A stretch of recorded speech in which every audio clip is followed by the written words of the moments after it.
We made USAA insurance to help you save. Take advantage of discounts when you cover your home and your ride. Discover how we're helping members save at USAA.com/bundle. USAA. Restrictions apply. Game over, man. Game over. Johnny. You're gonna need a bigger boat. So serious. I am Iron Man. This is a tasty burger. Welcome to the InSession Film Podcast. Welcome to episode 535 from May 22nd, 2023. I am Brendan Cassidy. And I'm Jay Ledbetter. Thanks for joining us this weekend, everyone.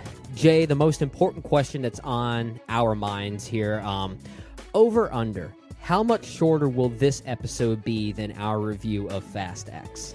Yeah, we're going to cover 6 or 7 movies today, and I bet it comes in under that review of Fast X. It's a long one. Yeah. And, you know, got to give the people what they want, which is the maximum review. Maximum Family is what they did on that specific episode there. I guess for a little context for all of our listeners out there, so everyone knows what we're talking about, we did just publish a review of Fast X, the latest film in the Fast and Furious franchise. That review was conducted by J.D. Duran and Ryan McQuaid, and the episode was only focused on not just Fast X, but overall the Fast and Furious franchise. Ryan gave his thoughts on the franchise as a whole, which is something we did in episode 534 last weekend. And the episode ended up being, what, Jay, an hour and 47 minutes? Something like that? I believe that is correct.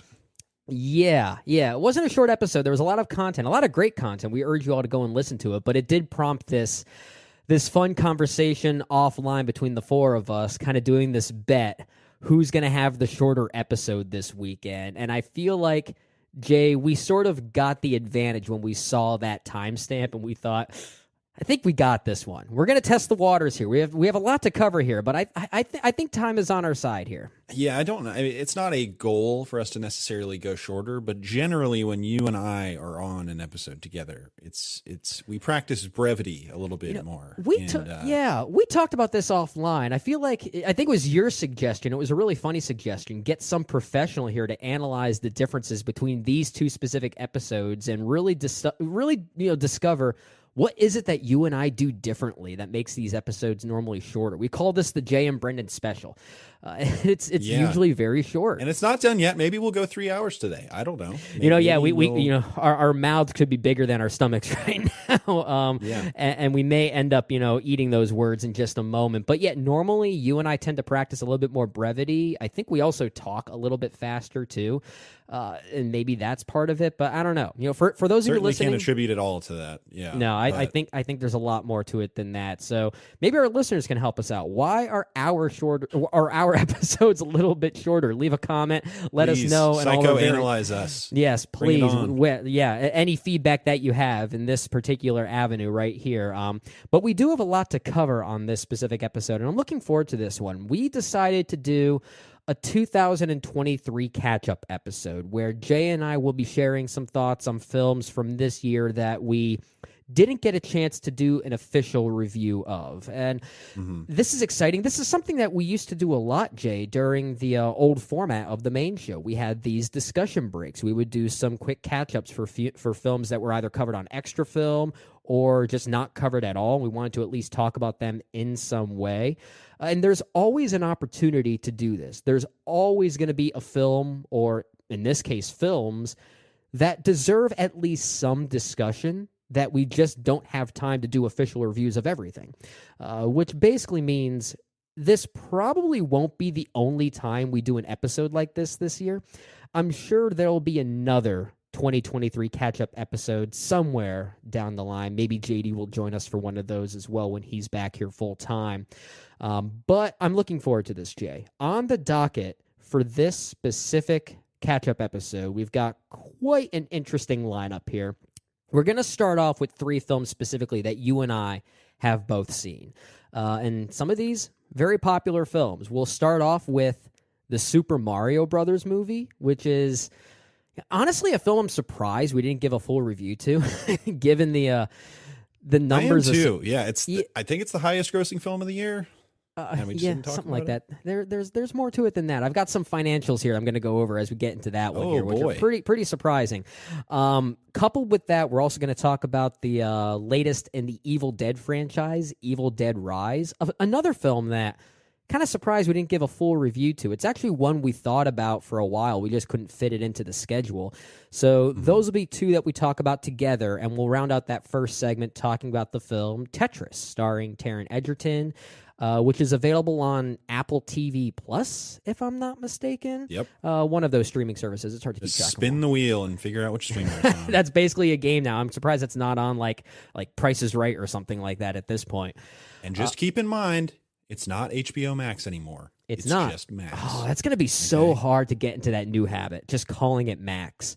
Yeah. Well, it's a bad name. It's a bad name. Yeah, we talked about that a lot on whatever episode that was. We talked about why that was a bad name and so bad for marketing. Anyway, yes, I got to get used to that. But that'll be the first segment here. And then afterwards, Jay and I have a few films that we each caught up with that only one of us has seen. So, Jay, you'll give some thoughts on Guy Ritchie's The Covenant, which I believe is the official title, right? It's not just The Covenant. It is. It's Guy Ritchie's The Covenant. John Carpenter treatment. Yeah. Oh my gosh, kind of like the Lee Daniels treatment. You know how he always does that as well, with like the Butler and things like that. So yeah, you'll talk about the latest from Voice Guy of Ritchie. Generation, Guy Ritchie. Oh yeah, got it. Yep. So you'll talk a little Guy Ritchie there. You'll also talk about the World War II revenge flick Sisu. I believe I'm pronouncing that right. Sisu. Yes. I think it's called. Yeah, I was looking forward to that one. I tried watching that in preparation for this review, but didn't get a chance to finish it in time. So I'll leave you with the floor on that one.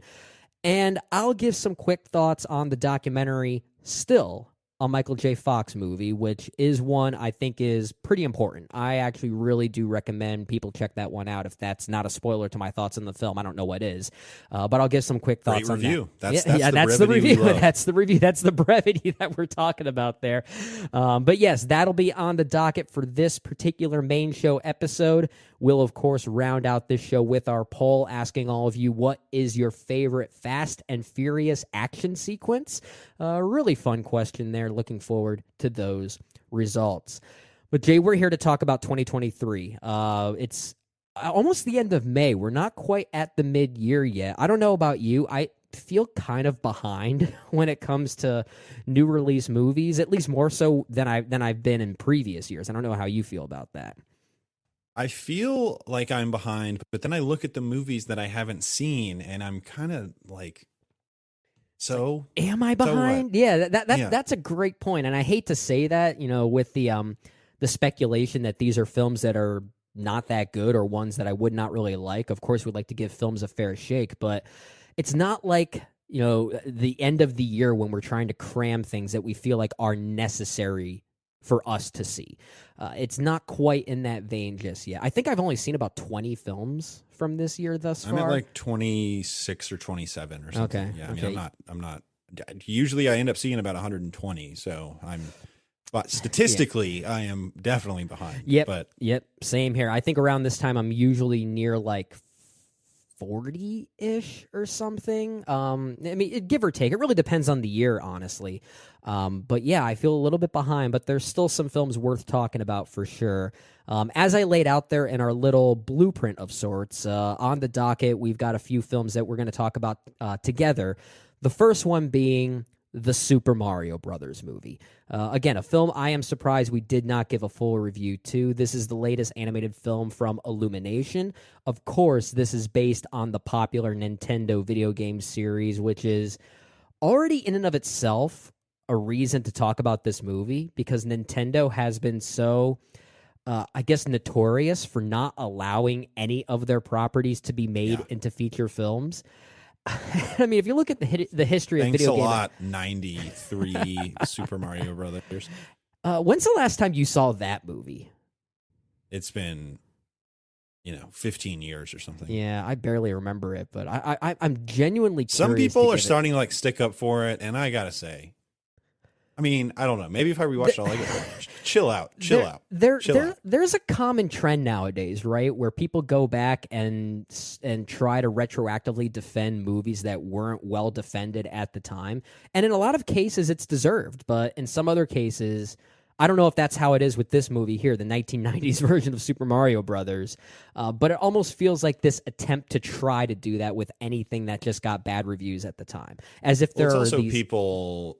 It's people who grew up with it in their childhood who now have this critical perspective, trying to merge their childhood love for something with their new critical thinking when it comes to film, and trying to put kind of that square peg in that round hole. And I'm not sure they've entirely convinced me on Super Mario Brothers yet. I Nostalgia blinders, man. Nostalgia blinders. Yeah, but in some cases it works. In some cases, maybe not so much. But anyway, the Super Mario Brothers movie, the latest film from animation studios Illumination. I mentioned that there are some financials that are worth noting with this movie, and it's, again, another reason why we probably should have talked about it. Jay, you very jokingly said the highest grossing movie of the year so far. That's an understatement. That's an understatement. Yeah. The film is it's like $1.2 billion worldwide. It's a film that is now in the $1 billion club. It's apparently the biggest worldwide opening weekend for an animated film ever. It's also the highest grossing film based on a video game. That's not saying much, but I think the most impressive stat here is that apparently right now it is the 4th highest grossing animated film of all time, which is pretty insane. What is it behind? Do you have the list? I don't know what the tops are. It's Minions, right? Well, I got to see if I can find the list again. I think this is I don't think this is adjusted for inflation, so I think we need to keep that in mind. Yeah, that's fine. Yeah, but I believe it's behind the first 2 Frozens, and Frozens. I think also behind the 2019 version of The Lion King, which we're technically considering an animated film. So I'd have to double check that, but I mean, it makes sense. It makes sense. For some reason, I thought it was Minions. I think that's high up there. As we're talking, we'll because I'm sure we have some listeners out there who are chomping at the bit to correct us on these things. Yeah. So I'll do some research here as we get into our thoughts on the movie. I do want to make a quick note that it was directed by Aaron Horvath and Michael Jelenic, I believe their names are. This is the same team behind Teen Titans Go, and I remember that movie getting some fairly decent buzz when it came out. So it made me kind of excited for this movie, and knowing that the financials have been really, I guess, alluding to something that at least kids are certainly enjoying. I wanted to see how well it held up for at least our critical minds here. Jay, what did you think of the Super Mario Brothers movie? So, first of all, highest grossing animated films of all time. Frozen 2, number 1. Frozen, number 2. That's insane. Wow. Yeah. Good. Super Mario Brothers is currently number 3. Oh, it's number 3. Okay. Super Mario Bros. 3. Number 4 is Incredibles 2. Okay. Good movie.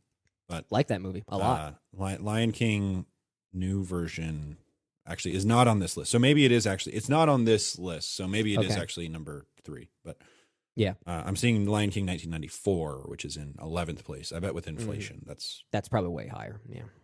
Yeah, way, way higher. But anyway, the Super Mario Brothers movie. This is I almost didn't even put a star rating for this movie on Letterboxd because I don't feel like it is a movie targeted at anyone who has cognitively matured beyond a middle school level. It is an Illumination film, and we kind of know Illumination's MO at this point, more or less, right? They do the Minions films. They do the Despicable Me's. They do The Secret Life of Pets. Yeah. They do films targeted directly at 7-year-olds, right? And there is a place for that. I'm not going to sit here and say that we need to completely disregard those films, especially as a new dad. That's the thing. Like, they're really good at not just making films like that, but they're really good at marketing them to that demographic as well. And as you get to watching more of these shows, you just realize most of the stuff is just garbage, like just unbearable. And this is not unbearable. This is not unbearable at all. And it's interesting because as I was kind of reflecting on it, right after I finished it, I was just thinking, yeah, that movie offers nothing to any adult. But then as I was thinking back to it, I was just thinking, wait, there's a reference that only the adults will understand every 3 minutes in that movie. So it is this weird kind of balance. Yeah. Overall, I I thought it was okay-ish. Right? I mean, that's kind of where I landed. I think this is why this is going to be a short episode, because I feel like a lot of these films are going to have very okay-ish reactions. Kind of. Too. I wish it was a lot better. I wasn't mad at it, again, because I had to put it in context of kind of what it is and what it's striving to do. Yeah. And it's fascinating when you see this film that is so broad with these stakes that you've seen a million times before. And then you'll have this reference to like, oh, I've played Mario Kart. There's the blue shell. That's the blue shell from There's Mario the Rainbow Kart. Bridge. Yep, all that. Rainbow Bridge. And there are fun parts. I think the voice performances, as maligned as, Chris Pratt was when he was cast, I think the voice performances are good. Let me be clear. You cannot do an entire movie where Mario talks like Mario from the video game. It would be awful. And they at least address it in the movie in a very passing joke that the accents were kind of there on purpose for a certain ad placement. Which I will at least say that was pretty clever. I'll give the film some credit there. They also have the cameo at the very beginning from the actual Mario actor at the arcade game. Yep. But I think Jack Black especially is very good in his role, and he's got the song that's gone a little viral. It's, I don't know. What do you say about the Super Mario Brothers at the age of 32? I still like the Mario games. They're fun, and I understand. That's what I was going to ask you. If you had a history with the games at all. Sophisticated games of all time, but they're fun. But I'm willing. There's a conversation to be had about the artistic merit of video games and the artistic expectations you have for video games versus the expectations of films. And I would say generally my artistic interest in video games is lower, as much as that might set some people off. But I'm certainly okay with a video game just being a platformer and being fun and not going into the lore of the world or whatever. But with a film, I expect a little more, and I understand that this film, if my son was 6 or 7 years old, he would eat this thing alive. He would just devour it, and he would buy all the toys, and I'd be, neck deep in Mario memorabilia in his playroom. But as far as my enjoyment watching the film, it was there. It kind of passed over me. Never going to think about it again. Never going to watch it again unless my kid wants to watch it. But I wasn't mad at it. It's, it's just sort of there. I was a little bit more mad at it. But again, I think I'm coming at it with maybe a different sense of history. But it's like, to your point, is that really a fair viewpoint for a film like this that's really functioning more as an Illumination film than it is a film based on a Nintendo property?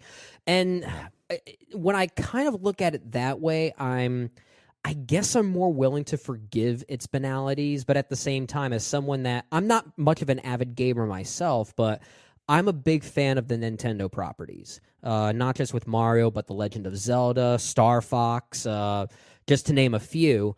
That's really what I grew up playing. All my friends were off playing PlayStation 2 or whatnot. I was in the basement playing my Nintendo GameCube. That was my thing. So I kind of have this like nostalgic connection to these properties, which is why deep down I was hoping for something that felt more like a Mario movie than it did an Illumination movie. And that's why I'm a little bit disappointed in the final product, because despite the fact that the film is not technically terrible, it barely ever feels like a Mario movie. It feels more like the Mario aesthetic was used to just make an Illumination film. And if that's what you're going for, then I think I guess that's fine for what it is. It's not really any better or worse than most other movies that Illumination has produced these days. I think it's in the same vein as movies like The Secret Life of Pets or even its sequel. It's just unfortunate, given my love and respect for the Super Mario Brothers as a platform, and to see it only partially represented here is a little bit disappointing, which is why this is not fair to the movie, but maybe this is what's fueling my anger a little bit. the film has been such a huge hit that I have heard rumblings of Illumination working with Nintendo on future properties going forward. And that scares me, given some of the properties that Nintendo has owned and produced over the years. I mean, I could easily see Illumination working with properties like, let's say, Star Fox, for instance, and basically making an animated Guardians of the Galaxy movie, essentially.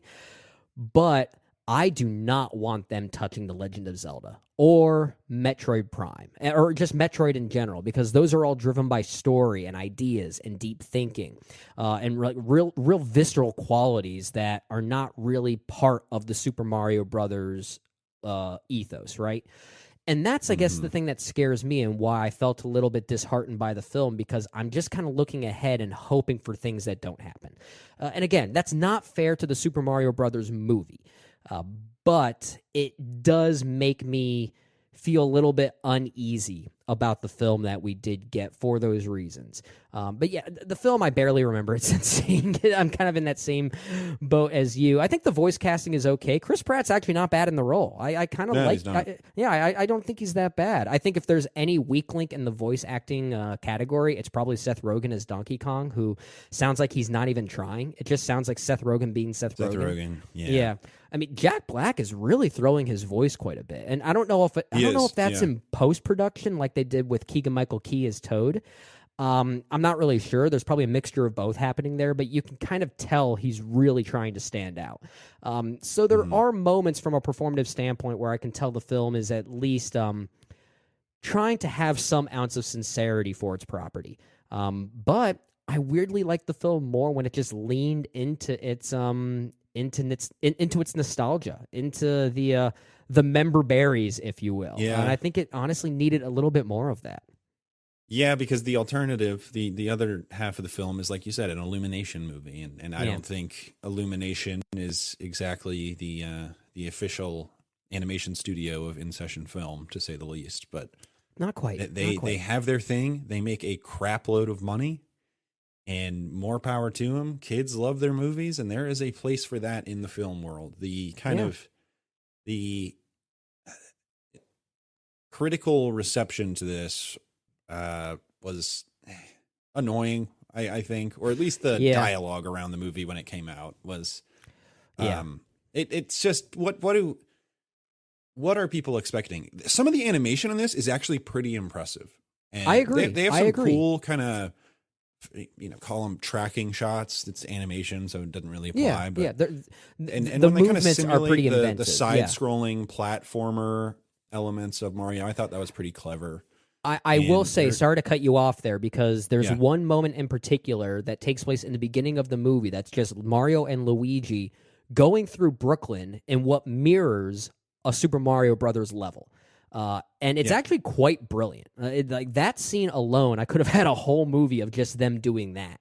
It's really well done. Yeah, I liked that a lot too. That's early on. I was kind of thinking, it's got a little juice to it. The first 15 minutes are actually really good. I think when this is again something I wanted to talk about, because this movie makes a relatively fair narrative choice that's very different from the game.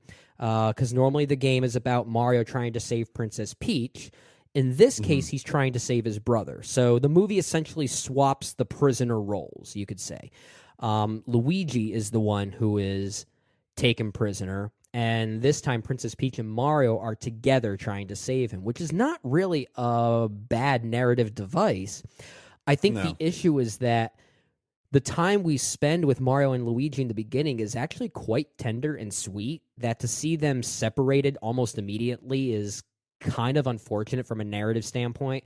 And I did miss their camaraderie. I think Charlie Day and Chris Pratt together are really well cast in their respective roles, especially when their voice talents are on screen together. Yeah, and as far as Peach is concerned, it's got a little bit of that she's not a damsel in distress anymore kind of thing going on, which at times can feel slightly forced. Got a little bit of that girl boss thing going. But Anya Taylor-Joy is mostly good, and but you are right. The movie is at its best when it's just Mario and Luigi kind of hanging out, and it makes sense that it would be him searching for Luigi instead of Peach because he hasn't met Peach yet. So it's kind of the origin of Super Mario Brothers. I have very little doubt they will be making a sequel to this movie. So we will see where they go narratively with that one. But yeah. I guess I'll watch it. I don't know. My son Oh, will be I like definitely 4 or will. 5 Yeah. by then, so I'll watch it. But I don't know. Illumination is a weird thing. It's a weird thing. Very rarely have animated films truly disregarded adult audiences, which I feel like Illumination mostly does, especially with Minions. I mean, Minions. Yeah. And I actually like the Despicable Me movies. The Minions movies make me want to bang my head against a brick wall until I go unconscious. But there is a real sweetness to the Despicable Me films, and then they just make these out and out, baby movies with Minions, and that's fine. It's fine. You know, I mean, we get movies targeted at adults, so why can't kids have movies directly targeted at them, I guess? Yeah. I think the only thing we ask for as adults is some ounce of sincerity that we're able to at least sense in the product. And there are cases where there are movies that are strictly for children that either have it or they don't. You mentioned Despicable Me from Illumination. That does have a lot of sincerity to it. There is a sense of care for its characters. The filmmakers feel like they actually like those characters and want to dive into who they are without going deep from an adult mentality. But then there are others that just feel childishly cynical, if that's the way to put it. Like they're really just there for a product to take advantage of kids' minds in the theater. And I feel like the Super Mario Brothers movie is kind of straddling that line between the two. There are elements that I feel like, okay, there's some qualities here that I can sense a level of care and authenticity. And then there are other qualities where I just don't. And it kind of splits the difference in the final product, which is why it sounds like we're just so mixed on it overall. Yeah, very, very mixed. It's interesting. I am very mixed, and I do have a lot of thoughts on it, but also when I'm not thinking about the movie, it's never going to like enter my mind unless I'm prompted. I'm just not going to think about it, which is it's interesting. I mean, they could have made something a lot more interesting than they did. That's the only reason to be kind of mad at it, because I think there is potential there, and I think they really did. They were creative with some of the visuals in the film, and I think there is a sense of scale to some of the movie that I really appreciated. But narratively, thematically, there's just nothing. There's just nothing there. Yeah, maybe they'll try a little harder when it comes to the Super Mario Brothers 2 or whatever the heck they decide to call it. As it stands, but you are right. They cannot do Zelda. They cannot do Zelda. That's one. If I am not a cynical person, Jay, you know this, right? When it comes to movies, I like to give all movies a fair shake, but I will be very close to refusing to even watch a Zelda movie if Illumination makes it. I will be that. I might still see it, but I will be that close to just flat out refusing, because I do not think that property is for Illumination. The sensibilities are. I don't know how so you can different. do it, and I don't know that the appeal is there for kids. Some of those games have such a sense of melancholy to them. They do, you know? yeah. And if you want to be faithful to the games, and Illumination, as much as I didn't say this felt much like a Mario movie at times, it is still mostly a faithful adaptation, at least visually and aesthetically. But if you want to be faithful to the Zelda games, it's almost unfilmable, right? I mean, like just the overall concept, the fact that you kind of have to make a silent movie when you think about it. Although you could have said that about Mario too. Not exactly the most vocal character. Actually, this could have been a silent movie when you think about it. So, I think about this further. I want to bring this one point up before we transition to the next film on our docket. I'm thinking of the run of video game adaptations that we have had over the years, and I feel like, whether we like this film or not, I feel like there is this slight uptick or resurgence in video game adaptations, not just with film, but also with television, because we obviously just saw the first season of The Last of Us on, now Max, which was very well received and overall very well done. I thought it was actually a pretty good show. But I think back to even movies like, did you see Tomb Raider, the movie with Alicia Vikander? in it? I sure did. That's another one I haven't thought about since they came out. But Well, yes, I didn't hate that definitely one, did. though. I mean, it's not great, but it's certainly better than I think most others in its competition. But They were supposed to do a sequel, and it was supposed to be directed by Ben Wheatley. I would have been interested in that. I actually would have been pretty curious about that. I thought Instead, Vikander was good, and Goggins was good. I agree.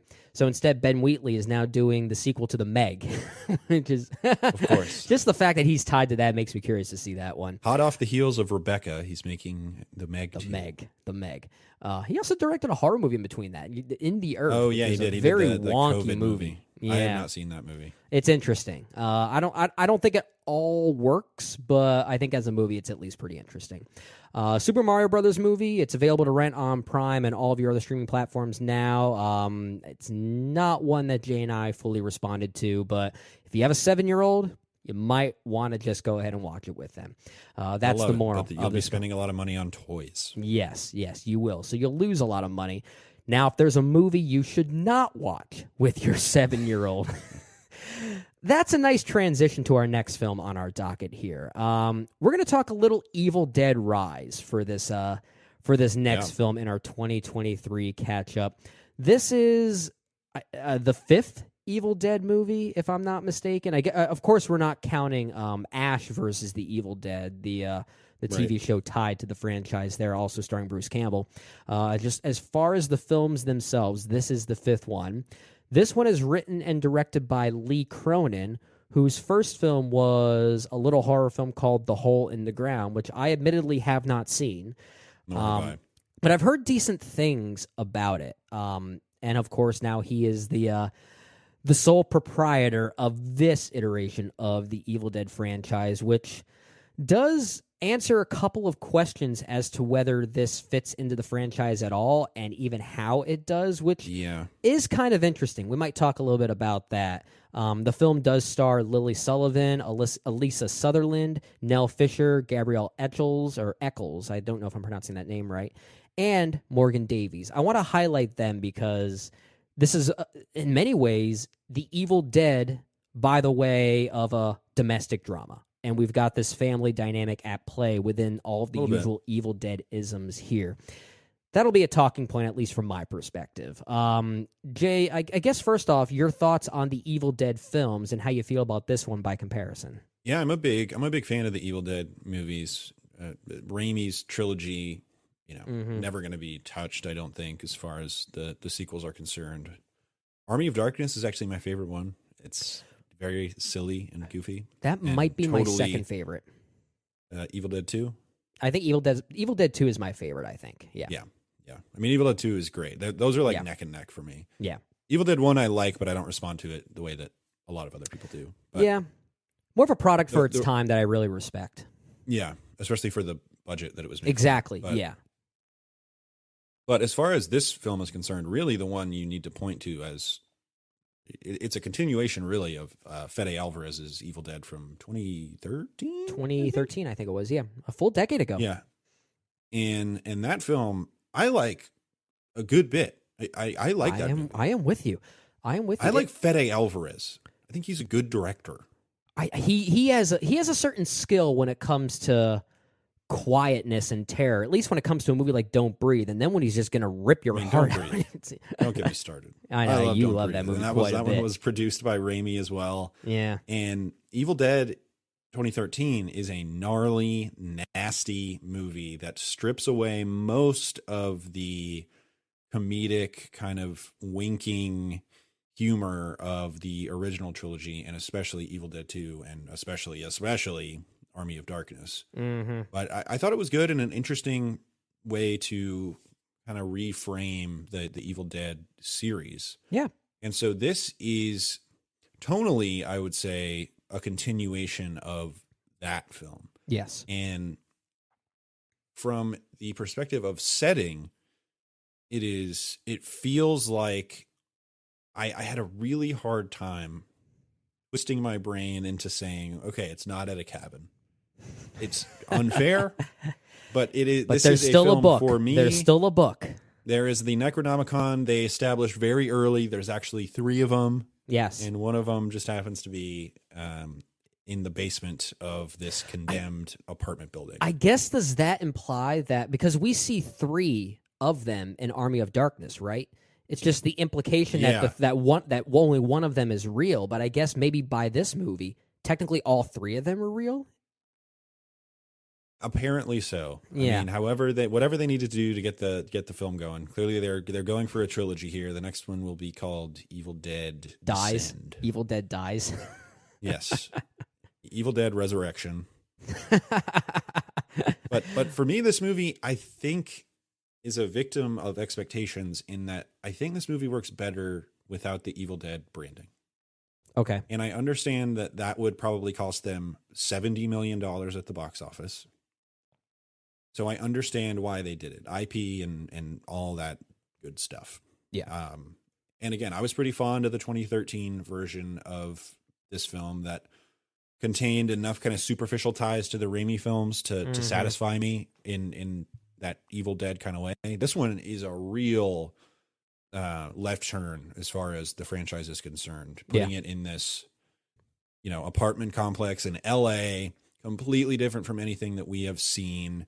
And it's a pretty straightforward, much more straightforward than any of the other Evil Dead films, straightforward possession movie, which has some really great kills. It's a nice lean movie. It's like right at 90 minutes. Yeah. There's just enough emotional meat. It sounds like you think there's a little bit more to chew on. Yeah. Well, I'll get into that. I'll get into that. Yeah. But I wish it had a bit more wit, which I even think Fede Alvarez's film, which is gnarly and tonally very different from Raimi's trilogy, but still I think has a little bit of that spirit that I was missing with this one. It's kind of grossly funny at times, even if it's not really intending to be. There's something about that movie that does have that kind of quality. It really does, and this one really doesn't. So it's kind of burdened by expectations related to the franchise. It never fully clicked for me, but it is one that I would say, watch it. You might really like it a lot more than me, because in a vacuum, there is some really good stuff in this movie. It does make me think, and I can't recall, Jay, you may have mentioned this in your letterbox blurb for this movie, but it kind of feels like this may have started out as something else that then got morphed into an Evil Dead movie. That's what it feels like. It feels like 10 Cloverfield Lane or something. Yeah. It kind of does. And I do think that is pretty unfortunate. I do like the Evil Dead movies quite a bit.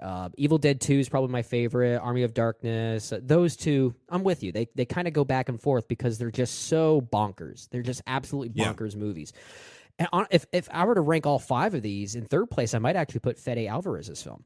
That's fair. I like that one quite a bit, and I think it's actually aged pretty well. I think at the time it kind of got dismissed as just being another gory horror film because we were still kind of coming off the heels of the gore fest subgenre, if you will. But that movie, movies.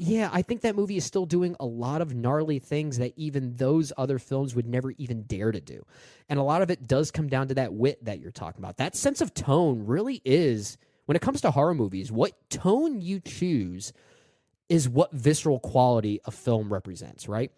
You can have the grossest of movies, but if the tone isn't right, that's not going to land. Which is what I respect about Fede Alvarez's film. I think he nails the tone here, and that's why I also think Jane Levy is a real asset in that movie. Jane Levy is, I am like yelling from the top of a mountain, make Levy her a star. Movie star. What are we doing? Yeah, she's great in that, and she's also really good in Don't Breathe as well, bringing it right back to Don't Breathe. I was not a fan of Evil Dead Rise, not at all, honestly, and I think the big problem is the way it handles its tone. So that was some foreshadowing there, trying to get into why I don't think this film works, but I kind of need to preface that I think my feelings on Evil Dead Rise are more of a me thing than it is how Lee Cronin is trying to establish tone. Because I'm just inherently one of those people that doesn't really find enjoyment in children being tortured for the sake of horror fun. Yes, you've been over this before. This is a real thing that sticks in your craw. Yeah, and to be fair, I guess to help defend myself a little bit, there have been films, even in the horror genre, that do feature families and children in really like horrific peril, and in some cases it's not always treated for seriousness. Like I think of a movie like M. Night Shyamalan's The Visit, for instance, which is kind of a mean and gnarly movie. That was a nasty movie. Yeah, but that one weirdly works for me. Like I don't know, there's something about the sense of tone and its consistency in committing to that that I kind of weirdly respect, which is what I don't really like about Evil Dead Rise. And I think it just comes down to that fusion between this domestic drama with the Evil Dead isms that are being pushed into it. And I don't think that synergy works. Seeing what this family goes through, and many of it's their fates are not deserved at all. It just didn't sit right with me. And maybe a lot of that, too, comes down to Lee Cronin's overall direction here. You mentioned that this kind of feels like the most, I don't even know if I want to use the word standard, but I feel like that is the word I want to use. In the realm of the Evil Dead films, this is the most normal horror film, right? And even some of the grotesqueness of it that we come to expect from an Evil Dead film didn't fully land with me. I don't know if it's from a shot composition standpoint or the way that certain things linger on other things. It lacks the spirit, I would say, almost fully of the Raimi. Yeah, I mean, a lot of people were referencing a moment in this movie involving a cheese grater, okay? That did not make me squirm. And a movie like this should make me squirm. And I think a lot of it just comes down to that hodgepodge of tone that it's just mishandling, or the fact that it lingers on a grotesque moment like that way too briefly. That's the other thing I respect about Fede Alvarez's film, is that when something gross happens, he does not cut away. He just lets you relish in it and forces you to look at it with your eyes held open like Alex from A Clockwork Orange. Like, that's what he's doing. Here, I feel like Lee Cronin's almost afraid to commit to it. And that, I don't know. There's some pretty gnarly stuff in this, but yeah, I don't disagree with it. It's not Alvarez's movie. No, there are some gnarly stuff in it, especially in the final act. But it comes back to tone for me and what really solidifies how a horror film works for you. Because seeing some of that grotesque imagery that we get at the end, and it almost goes full John Carpenter or full Cronenberg for a little bit. I'll simply say that for the sake of not getting into spoilers. That was interesting. It was. It was very silly. Yeah, but it's hard to articulate why I just didn't find it that grotesque, and why watching it I just felt like I didn't find it grotesque. I found it too goofy to be grotesque. And maybe it's a CGI thing, because at least Fede Alvarez's film did rely on a lot of practicality to really make those sequences land. It's really what makes the Evil Dead film so interesting, because there's such a tangible quality to everything that you see. But this one felt very digital, and I think that really hurts it in the long run, especially during those final moments. So, cut this back to a me thing as to why I didn't really respond to this movie, but this didn't work for me. It's easily my least favorite of the Evil Dead films. I'll say this. I've got the perfect title for it if it isn't an Evil Dead movie. And this is probably already the title of a movie that I don't know about, but Condemned is a great title for this movie. Because the building is condemned. Good title. It's a very good title. That is really a very good title. I would not be surprised if that were the working title. If that was the original scripted title.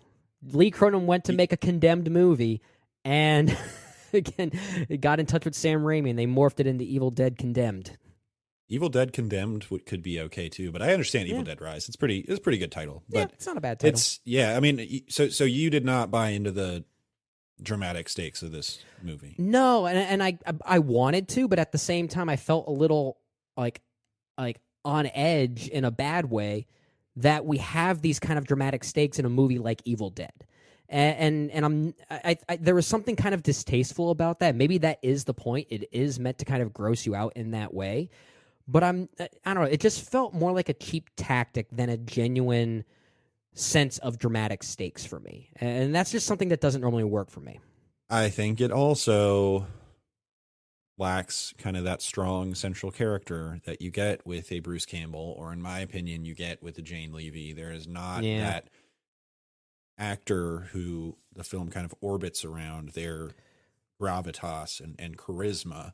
unfortunately. You know, the characters are almost disregarded in this movie. I could tell you very broad strokes about who these characters are, but none of them really leave a lasting impact in a real way, which is unfortunate because the Evil Dead 2013 is very much about a person's struggle with addiction.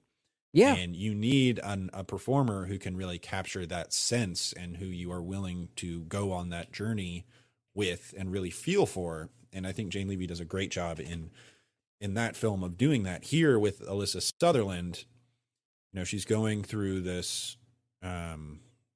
Wait, is Alyssa Sutherland the one that plays the sister, or the no? One that Lily Sullivan plays the sister. Alyssa Sutherland plays the mother.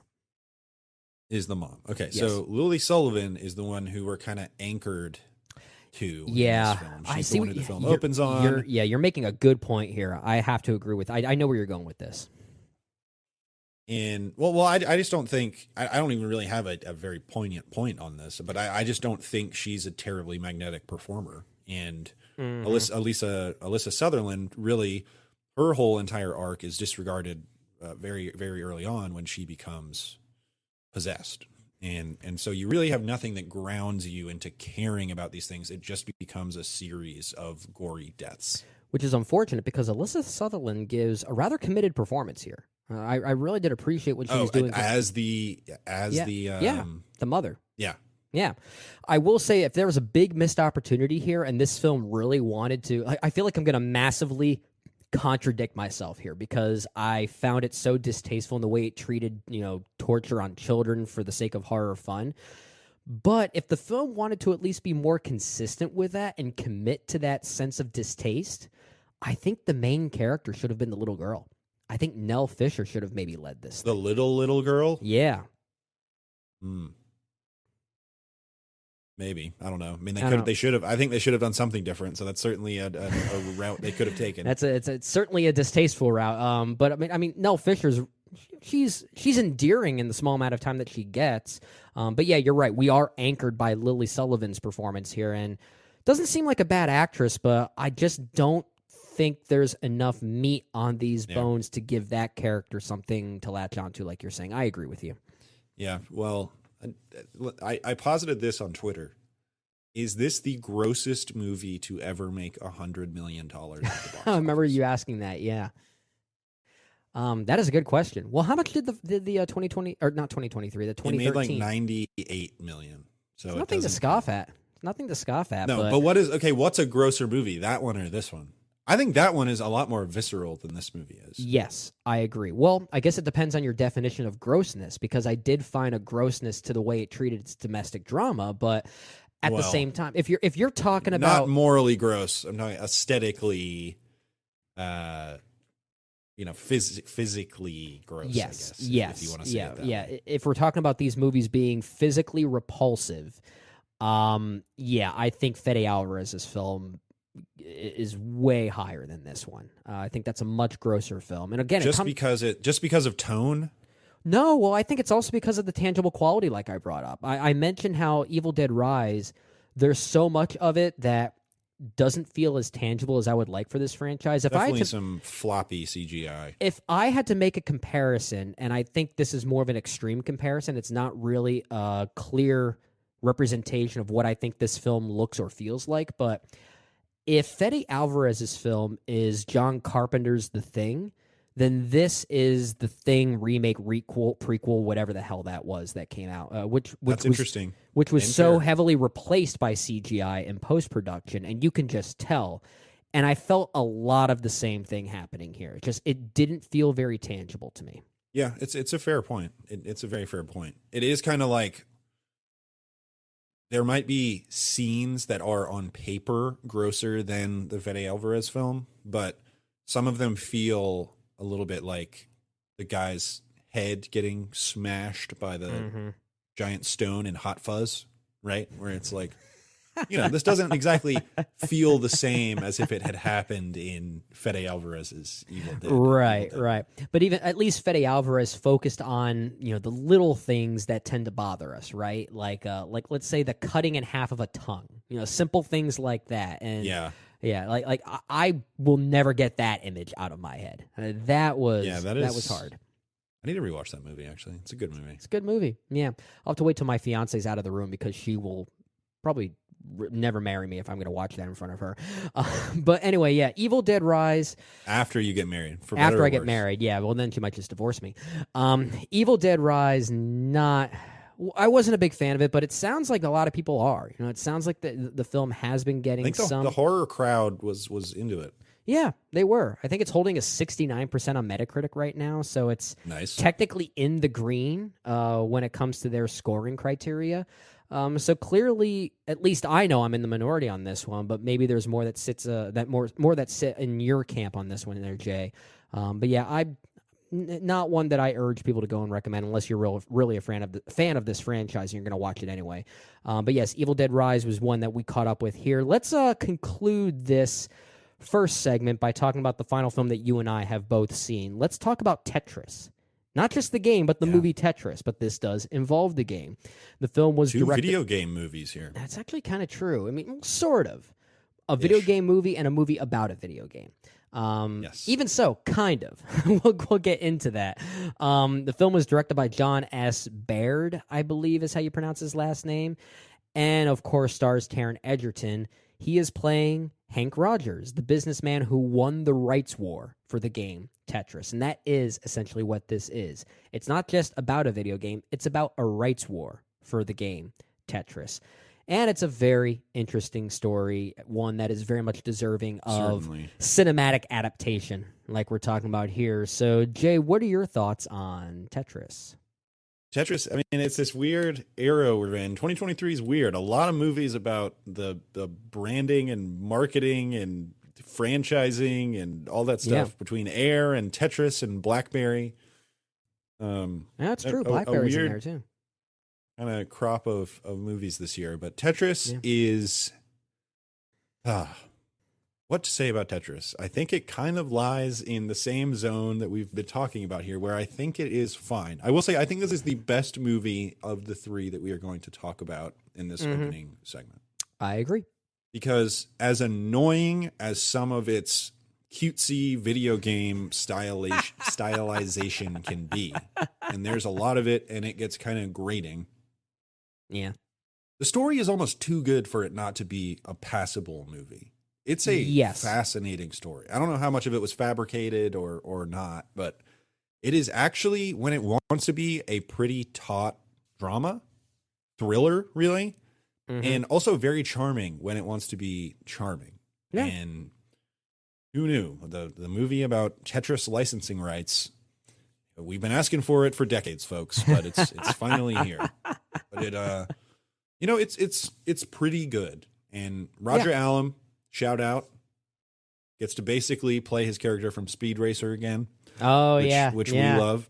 He's in all that prosthetics, looking great. But it is a film that certainly held my attention for the entire time, which for a movie that comes out on a streamer is not necessarily always the case. I did not feel like looking at my phone while I was watching this film. I thought it was very, very entertaining with good performances. And I think this does achieve sort of an emotional core that I appreciated and it follows through on. And it's a very passable, good time that I would recommend to people. Yeah, I'm with you. I like this movie quite a bit. I'm kind of sitting in that 3 to 3.5 star range on Letterboxd, which that's where I am too. Yeah, for anyone listening who doesn't have a Letterboxd account, which I'd be surprised by at this point. Generally, I round down, so I do have it at a 3 right now. But. Yeah, I have it. Yeah, I generally round down as well. But yeah, that's a 3 out of 5. We're scoring this on a 5-star system here. But I do think it's passable is certainly the right word, but there are a lot of things about this I actually quite loved. I think Taron Egerton's really good in the film. I think he's got a very good commanding presence. And it sounds like I'm a little bit higher on some of those cute video game isms that we see as scene transitions, especially during this final car chase. And all these cars are sort of morphed into Tetris-like things. Yeah, that's fine. I kind of went with it. I mean, I think where it might be a little bit eye-rolly is the use of the song "I Need a Hero," which I think needs to be bucket listed. They did it in Mario too. I mean, it is unbelievable how often they use it. That's a good point. We didn't even talk about the soundtrack for Super Mario Brothers all that much. Well, especially considering that movie features Chris Pratt, and there are 2 songs in the Mario soundtrack Mr. Blue Sky. And you haven't seen Guardians Volume 3 yet. So there's another song in the Super Mario Brothers movie that's featured in Guardians Volume 3. Interesting. Yeah, but again, I was watching. What was the other? I was watching another movie recently that also did "I Need a Hero." Didn't they do it in Shazam? I think they did. Yeah. God. I know. Yeah, that's another movie we talked about together. I barely forget. I barely remember that whole episode now. That's a movie we saw this year, apparently. It sure was. It sure was. Not as good as Tetris. Tetris is actually a pretty good movie. But that's all that to say that I actually kind of enjoyed the video game cutesy stuff. I think it fit the vibe and the sincerity of the actual story it was telling. Because you're right, this story is so fascinating. It's almost designed to succeed no matter how bad the movie could be, right? Because there's always going to be an interest in what ended up happening with the rights for Tetris, especially as it starts kind of playing with the nostalgia of most of us who grew up in the late 80s into the early 90s. The introduction of the Game Boy, for instance, is referenced here, which is a really neat plot thread going on. And the way that it's staged almost exactly like when they show the Air Jordan shoe in Air. There's a lot of that here. Yeah, there's a lot of that. You're right. And the way that the movie does, it's interesting. You brought up Air, which is directed by Ben Affleck, because I was going to reference another Ben Affleck film here. The film reminded me a lot of Argo in the way that it kind of fabricates history for the sake of, thrilling aesthetic. And Argo kind of used it to make a point about movie making with relation to history, which I thought was a really nice touch. Here, it's more just a superficial thing, but there is certainly a nice touch. Yeah, but at the same time, given the modern conflict in Russia nowadays, there is perhaps a timeliness to it that maybe allows us to forgive some of the superficial elements of its thrills and its car chases and its espionage and all of that. At times, it feels like a Bourne film for Tetris rights. A little bit, yeah. Yeah, but I mean, I kind of like that vibe. It doesn't always land in the emotional beats because, admittedly, I would have liked to see more of the relationship between Hank Rogers and Alexei, what's his name? Alexei Pajanov, who actually invented the game Tetris. There are a few moments between them that I think are really quite sweet, quite tender. There's a camaraderie between the two of them that's almost brotherly, and the movie is kind of being marketed for their brotherly dynamic, and I just don't think there's enough time between the two of them to sort of sell that 100%. But it's got too much plot to get through. It's very plotty movie. That's true. But that's the thing. It's one of those kind of things where enough of the superficial pieces do fit together. And yes, I did use that pun on purpose because this is a Tetris movie. Let's go. So yeah, I like this movie overall. Yeah, I like this as well. And you talk about that relationship. And what is so interesting about it is that Edgerton, who is playing, hold on, let me look it up, Hank Rogers. Yep, Hank Rogers. He truly does have an appreciation for him as a designer. And he really admires what he has created, which I think is a great little flourish that this film has. And it does kind of come back to, what is the angle of this? Are we just supposed to be like, yay, he licensed it from this guy and won and made a lot of money? Yippee. Well, it's kind of the Air problem too. Well, but that's why you make a really great point about Hank's respect for Alexei and the respect for the artist behind the scenes, right? Because there's an interesting conversation to be made about that middle ground between a business move and an artistic move and whether they can actually coexist, right? I think there is a moment, at least when Alexei and Hank are spending time together on screen, where this movie could have achieved something really unique. Because it's very easy for a movie like this, at least, to talk about the business aspect just being a business and monetary aspect, and that's not something that we should be applauding, right? Or how the artistic side of it gets a little bit lost. But sometimes they can mingle together. Sometimes an artistic adventure is rightfully earning of some sort of compensation if it's done in the right way. And this movie could have had some kind of middle ground there that, not to say it should have, but if it did, I think it would have had something to really stand out against the crowd. Yeah, and it is grounded kind of on that relationship with Alexei. And that, again, like most things in this film, pays off in the end and is a little bit touching.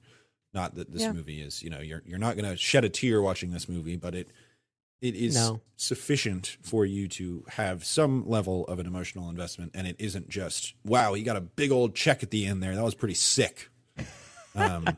So, it's got a little bit going on in a similar way where I said Evil Dead Rise has just enough emotional weight to it. This has more than that, but still nothing that you're going to be writing home about or, writing in your diary about how much this movie affected you in some way. So overall, I mean, I'm with you. It's like good, disposable, pretty successful, occasionally interesting, and Taron Egerton is great in it. Yeah. That's all I got. That's about all I got as well. You might Air not is better than this. I like Air a lot better than this. I think I like Air a lot more than you did yet. But at the same time, I liked Air a lot. I liked Air. Yeah, I think Air is really good. This is not quite in that same camp. You might not shed a tear at the end, like you said, but you might grin. You might grin a little bit, and you might want to play a little bit of Tetris. So I guess the film does succeed in that regard. Tetris this is one available. that I would not be mad about watching again. No, it's got a rewatchable quality to it, and sometimes that's all you need for a film like this. I totally agree with that. The film is available to stream right now on Apple TV Plus, if I'm not mistaken. Sure is. I think that's where it is. So if you're interested in checking out Tetris, that's where you can watch it right now. Peach, you're so cool. And with my star, we're gonna rule. Peach, understand, I'm gonna love you till the very end. Peaches, peaches, peaches, peaches, peaches, peaches, peaches, peaches, peaches, peaches. I love you.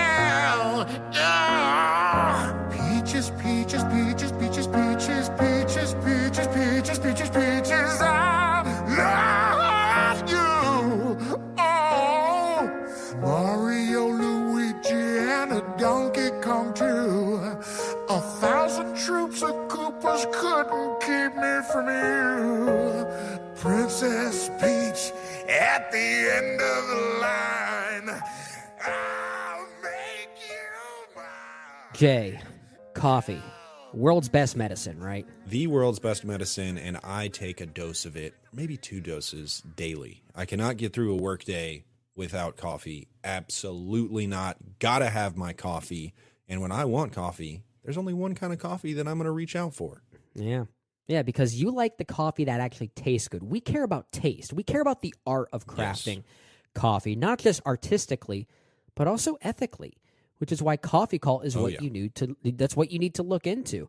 Coffee Cult sources only specialty grade Arabica coffee beans from over 50 countries around the world. They inspect each bean and only select the highest grade, which results in a quality of coffee absolutely unmatched. Our good friend JD Duran was nice enough to get us some batches of coffee. Yeah, I got the Sumatra. I'm not sure which one you have, but it's tasty. I can't remember which one I got, but it is yummy. That's all I know, and it gets me through the day. I mean, truly, it is. It's better than whatever you have in your. Oh, it's absolutely better. I will tell you that it is genuinely very, very good, and I'm very appreciative that JD reached out and got that for us. So we love you, JD, for that one. Absolutely. But another thing that's so great about their coffee is not just that it tastes great, but they only source their coffee from farms that pay its workers, and especially their female workers, fairly and equally. That is so important. I mean, taste is obviously important, but the ethics behind it are certainly what elevates it to the next level. And with regard to taste, we talked about that. Coffee Cult only roasts to order, and they do not ship any stale coffee, anything that's loaded with those preservatives that have been sitting on drugstore shelves for God knows how long. I hate talking bad on them, but this ain't your bag of Folgers. I'll simply say that. This is certainly more artfully crafted than what you would normally get. Every bag of coffee that Coffee Cult produces, it is guaranteed to be extremely fresh. You can select from various coffee blends, other flavors, single coffee, or single origin coffees as well. And if you go to coffeecult.com, that is with a K, coffeecult.com, you'll get 15% off your order if you use our code ISF. We absolutely recommend this product. We trust you're going to love it. And remember, folks, when it comes to cults, don't drink the Kool-Aid, but do drink the coffee. The InSession Film Podcast is brought to you by our great friends over at First Time Watchers.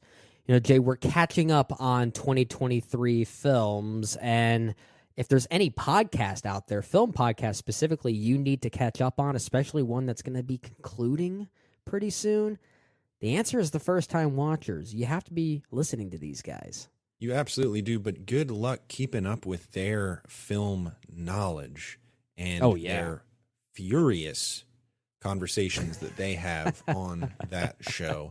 Make sure to check them out because they have always been a great supporter of our show, and they're also one of our favorite podcasts. It's just a good podcast, and it is hosted by Tim, Walter, and Hermano, and if there's one thing you can trust, it's that they're gonna put the work in to research the films they're reviewing and give some great discussions. Have some really interesting discussions as well. They don't always agree, and it leads to some really interesting banter, but it's something you have to listen to. They'll talk about movies and sometimes just life itself. You see what I did there, Jay? Hey-o. You see what I did there? Yeah, because on their latest episode, 490 is this episodic number that they're on, they talk about the movie Life Itself. No, not that one that you might be thinking of. They talked about the Roger Ebert documentary, Life Itself, which was directed by Steve James, if I'm not mistaken. Our good friend Steve James of Hoop Dreams. Yeah. Yeah, they had a great conversation talking about Roger Ebert and his role in film criticism, which is something that we all hold in high regard.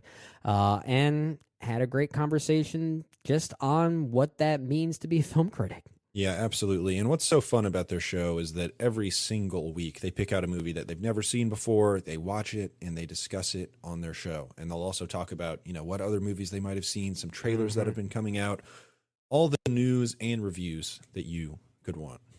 They'll also give some great movie recommendations at the end of their particular episode that ties into everything there. The show is very smart. It's very life-fulfilling. Just about life itself, man. It's just about life itself. So exactly. If you and you have to listen to these guys soon because episode 500 will be their final episode. It's a sad day. So until that time, Jay, where can you find these guys on the internet? Yeah, there's a couple ways you can find them. You can check them out at watchers.podbean.com for the podcast, and you can also hit them up on Twitter at First Time Watchers and on Facebook. Just search, you guessed it, First Time Watchers. Absolutely. And subscribe to them on iTunes and Apple Podcasts. While you're there, leave them a review and let them know that we're the ones that sent you to them. And we'll do so by asking you to leave a little hashtag this week. What do you think, Jay? Hashtag FTW Tim is life? Something like that? Yeah, Tim is life. Exactly. Tim is life, yeah. Tim thinks I'm life, so I'll just return the favor to him. But anyway... this show is absolutely worth your time. It's smart. It's really great. Again, that is First Time Watchers.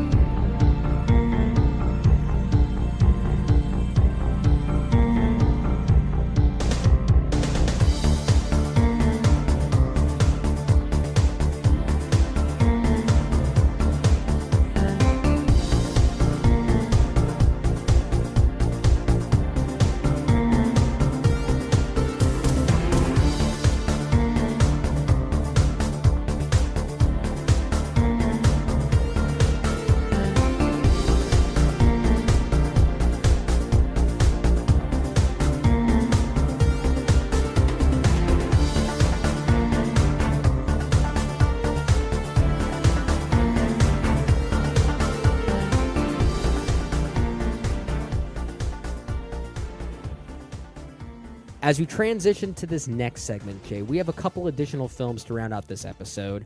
Films that you caught up with, and then there's one that I also caught up with. Let's start with your picks because you've got two of them.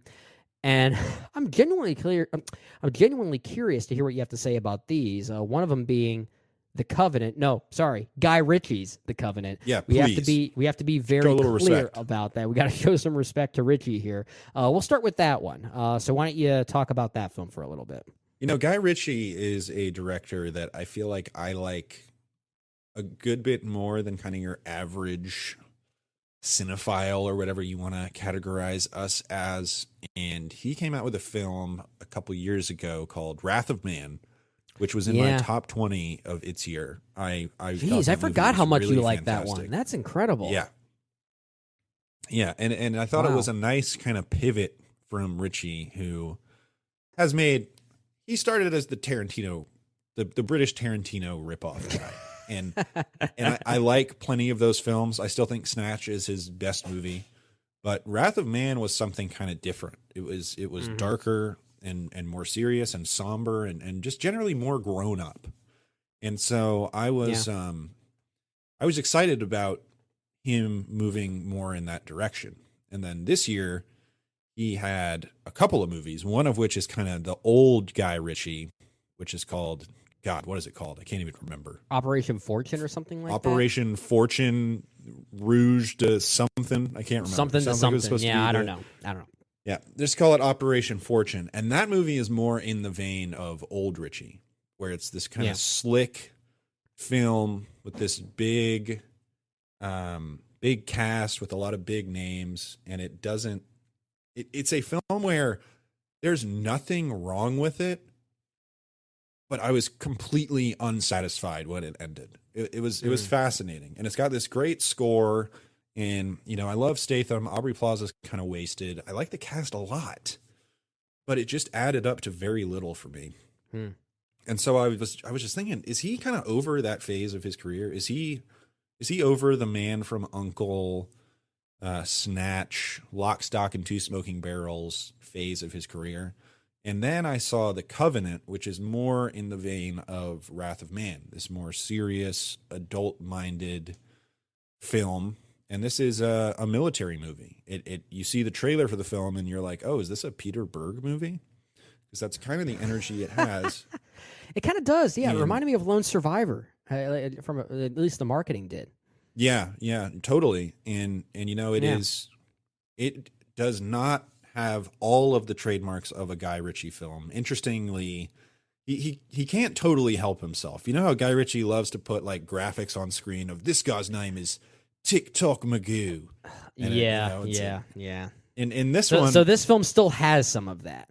It in the smallest ways possible. It's like they will say a character's name and then his name will just come up in white font on the screen, or somebody will say, IED, and then they will have the what IED stands for written out on the screen without anybody actually saying it. It's very weird, but I didn't mind it. It's a little bit of an interesting flourish, and Lord knows Guy Ritchie has a lot of flourishes in his films. Yeah. But this movie, I liked a lot. I think this is one of my favorite movies of the year so far. I thought this movie was very, very good. And wow. Okay.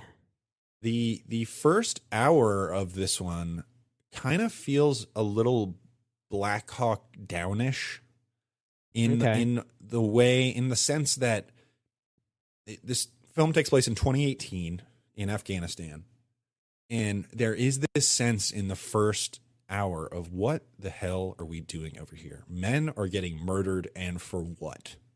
Okay. And it is this really, really good story. I don't think it's based on a true story at all, but it's the story of this soldier who is working with a Afghani interpreter, and really they are equally the stars of the film. So you have Jake Gyllenhaal as the I believe he's a sergeant, and then you have Dar Salim, who plays the interpreter.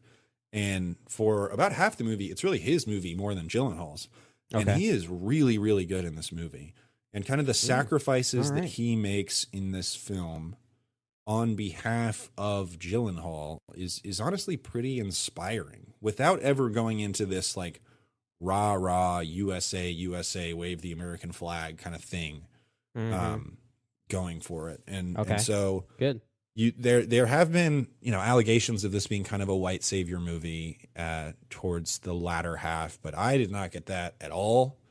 I think really what it's about how broken the state of the world is right now, that this guy had to go back.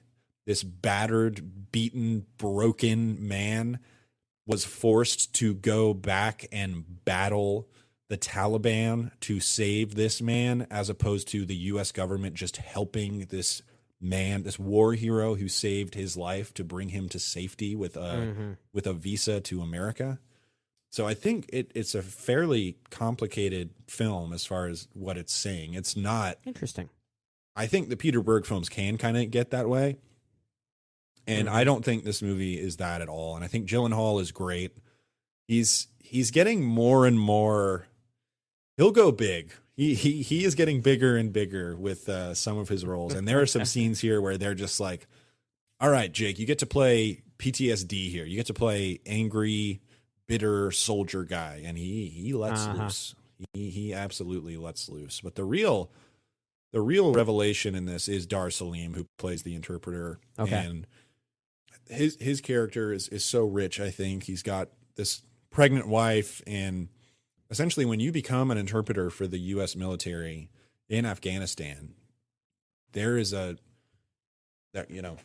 you're wanted. The Taliban is out to get you. You have essentially, in their eyes, betrayed everything that they stand for and represent. And as he continues to not just work for the U.S. military, but really becomes an asset for them, and begins to really sympathize with Jake Gyllenhaal's character, he becomes such, he becomes the very sympathetic character who's going through so much, and you see the stakes of his life in this situation. And the action sequences in the film are extraordinarily visceral. And I gotta say, the composer.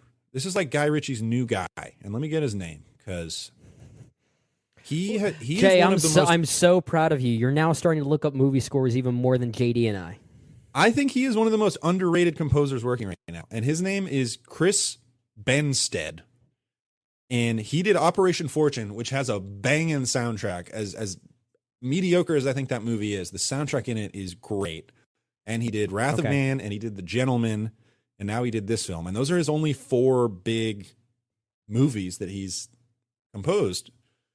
And they're all great. And this film, it oscillates between this stringy, very moody score. And then there's also these moments of real tenderness and humanity that he underlines so well in this movie. And the cinematography as well. I mean, there is stuff to admire about this movie artistically, which is not something that, you would have really thought about early in Guy Ritchie's career, or at least not in the ways that this film does. He was always such a showy director, and there is a little bit of that in this film, but he really takes advantage of kind of the infinite depth of field of the digital technology, and the way that he goes back and forth from, handheld to steady cams and, far away shots and intense close-ups, and his dream sequences that play with the focus of the camera. I think it's really, really wonderful stuff. This is one of my favorite movies of the year. I hope everybody else checks it out and likes it. But I'm a little bit of a, I don't know, I'm not a Guy Ritchie like stan or anything, but I like Guy Ritchie more than most people. Though. Yeah. I'm not a big Guy Ritchie fan, but there are some of his films I do like, but you certainly like him more than I do. Yeah, and now Hercules, get excited. We're all super stoked for that. As good as Aladdin was, let's go. Does this, at least The Covenant specifically, despite the I guess the more stripped back, serious approach here comparatively to other films, does it still at least feel like it was directed by Guy Ritchie, despite the attempt at something different? Knowing Guy Ritchie fairly well, on my original podcast, I did Director's Series podcast on that, and we did Guy Ritchie, so I got pretty deep into Guy Ritchie lore. Gotcha. His style, and there are definitely sequences in this film where you do feel it. I mean, like I said, the pop-up text, it is really interesting at the beginning of the movie. You know, he gives all of his characters nicknames, and you know, the gentleman, everybody's like, oh, he is Poppycock Donovan.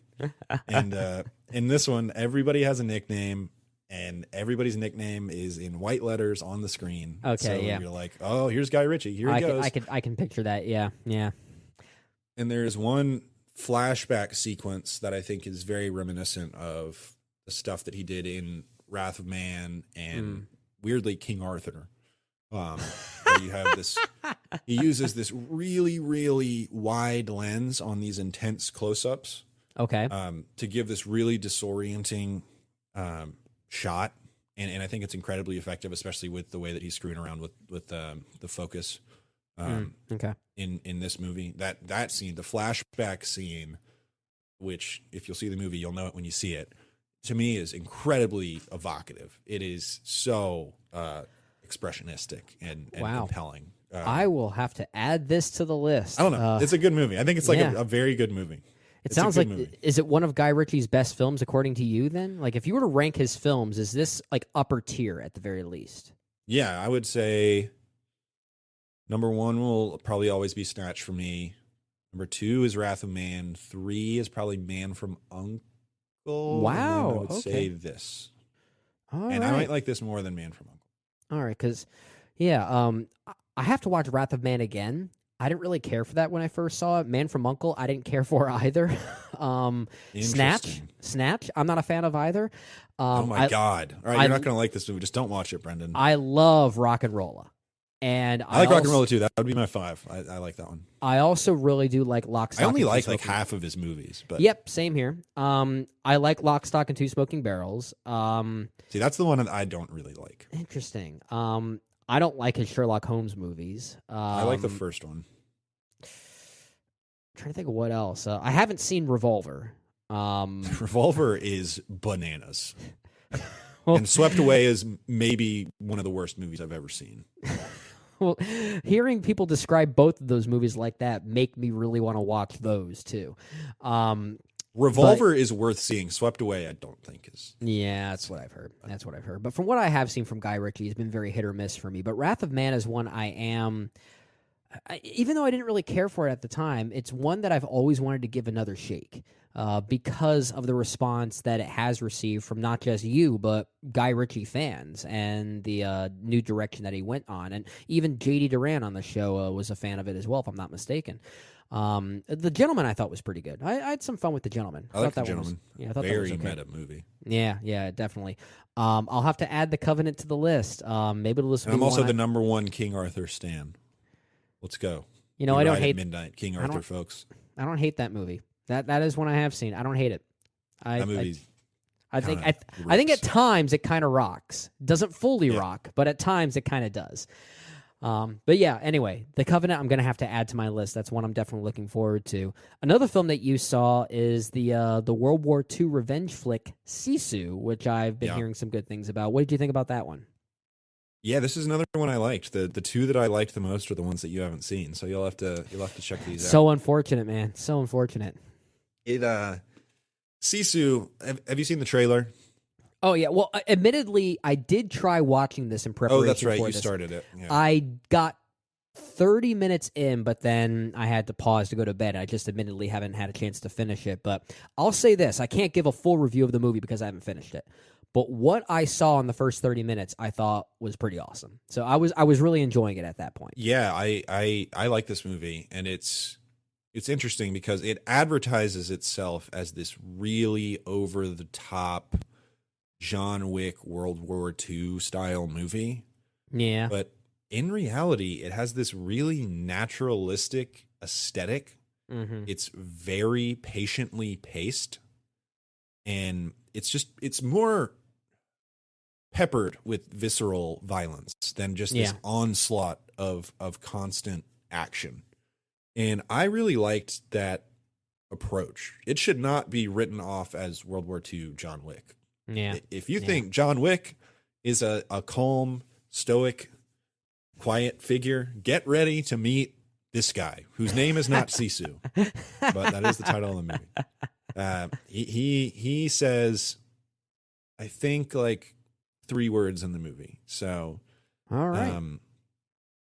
That is what you're in for. And Brendan, I'm sure you've seen that so far, but yeah, I definitely saw that sense of patience that you're talking about in between bursts of violence, and even that, those bursts of violence that I did see, it kind of reminded me of more of a grindhouse film at times, and especially when I got to the point where I am seeing enough chapter titles come up on screen, like Chapter 1, the Gold, Chapter 2, like the Nazis. I felt Tarantino-y. Or kind of Sergio Leone in a way, which is, I mean, when you say something feels like Sergio Leone, you might as well say it also feels like Tarantino. Exactly. I was about to say, but it does kind of have those like 1960s vibes, despite a real patient quality underneath. And again, I don't know if I'll feel like the whole film is like that, but what I did see, I was getting that, and I really did. I respected that approach.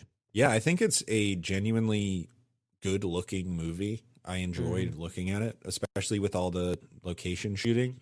There's a lot to appreciate from that regard. I think it's a well-directed movie from Finnish filmmaker Jalmari Helander. So, we'll see what he does next. But this movie actually did relatively well at the box office, considering what it is, which is kind of cool.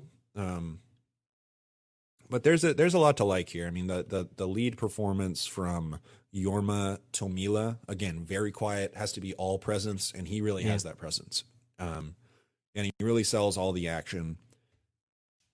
You're right about it being kind of grindhousey. It gets very pulpy, but very fun at the same time. So there is this weird balancing act of this very composed, quiet, patient film about this guy who's been through so much, and this ultra violent grindhouse movie, like you're saying. Yeah. And I think it somehow manages to find the appropriate balance, which I think is impressive. That's hard to do. That's hard for any movie to do because they're just such extremes. It is. And the one thing I will say about it is it kind of sells itself short at the end, in my opinion, by going a little too over the top. Oh, okay. And it knocked it down a half a star or whatever in the last 15, 20 minutes. Despite the fact that it gets a little too pulpy. Is that what you're saying by the end? In a vacuum, it's like, oh, that was a cool scene. But in the context of the movie, it's like, I think this really affects the way I feel about the character in this film. But again, if you go scene by scene, wholly entertaining, and I really admire its approach, which is not to be John Wick, World War II, but to be this much more internal film. And I really enjoyed that, and I liked the film a lot. Yeah, and I was enjoying what I was seeing. I haven't gotten that far to the final 15 or 20 minutes when it starts to emphasize that pulpiness, although you're not the first I've heard say it does that. And I mean, again, I might find a consistency there, so this is kind of a to be continued review for me, I guess. I'm kind of giving it a half review, but I do plan on finishing it before the year's end because I am genuinely curious what to make from it. But I did enjoy the 20 to 30 minutes I did see.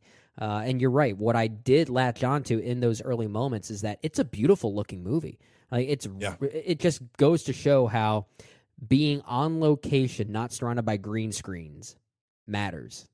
Makes a difference. It really does. Makes a difference. Yeah. I'm going to transition to one last film before we round out this episode, and it's a documentary that's also available on Apple TV Plus. And I mentioned in the intro, it's one I highly recommend everyone checking out, which is enough of a spoiler to say that I did enjoy this movie, and that is Still, a Michael J. Fox movie. Apparently it was just called Still, but the tagline was added to really distinguish what this actually is, because a movie called Still means very little, but I do think it is a very appropriate title given the story of Michael J. Fox himself. This movie is based on his own memoirs. The film was also directed by documentary filmmaker Davis Guggenheim, I believe his name is, who is mostly known for films like An Inconvenient Truth, also the music documentary It Might Get Loud, which I really enjoyed as well. And here he does some really interesting things with Michael J. Fox's history and his story. His allowance of letting Michael J. Fox really just be himself, narrating himself, and the trouble it takes to actually get that right, given Michael J. Fox's unfortunate history with Parkinson's disease. But the film is very much about that sense of perseverance, and there's a sense of bravery to it I really liked. So when you look at it from just that angle alone, it's a very sweet and tender and brave movie about those things, and his relationship with his wife. Was it Tracy Pollan, I believe her name was? I'm totally blanking on that name. You have to fact check me on that one, Jay, to make sure that I'm accurate. And yeah, Tracy Pollan, that was her name. But anyway, the relationship that they had and what they did to keep themselves strong, I think is really respectful. But where the film really works as an impressive documentary is it's in the editing. This is easily one of the best edited movies of the year, documentary or not. And a lot of that is the way it tries to find this synergy between archival footage, new footage of kind of like these recreations of sorts, and then, of course, the actual interview footage of Michael J. Fox now. Because we're utilizing a lot of historical footage from Family Ties, the many television shows from Michael J. Fox's career, and they splice them with what Michael J. Fox was going through at the time. So, for instance, we have this classic story of Michael J. Fox finally signing on to the first Back to the Future, which came out in 1985. And something I did not know, he apparently had to shoot that at night and film Family Ties in the morning. And he did that every day, which means in the morning he would get picked up by a driver, taken to Family Ties. That same driver or some other driver would take him to the whatever shooting location Back to the Future was filming on that night. Then he'd go back to bed and maybe get 3 hours of sleep and do the whole thing over again. But the way they splice that with scenes from Family Ties, it'll be of him arriving on set, walking through the door, saying something like, "Sorry, I'm late."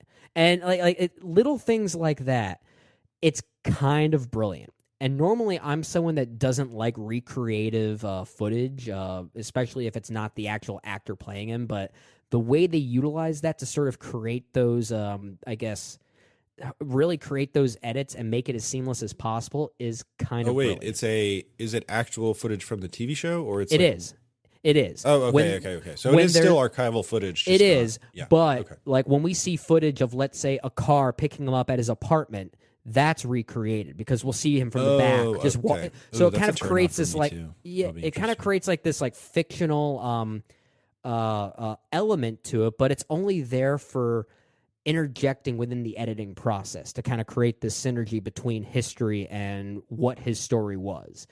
And it's really interesting the way that those parallels happen. There's even more with regard to his show on Spin City, and how that paralleled between his time in the public eye and how he felt like he needed to hide his Parkinson's condition from people.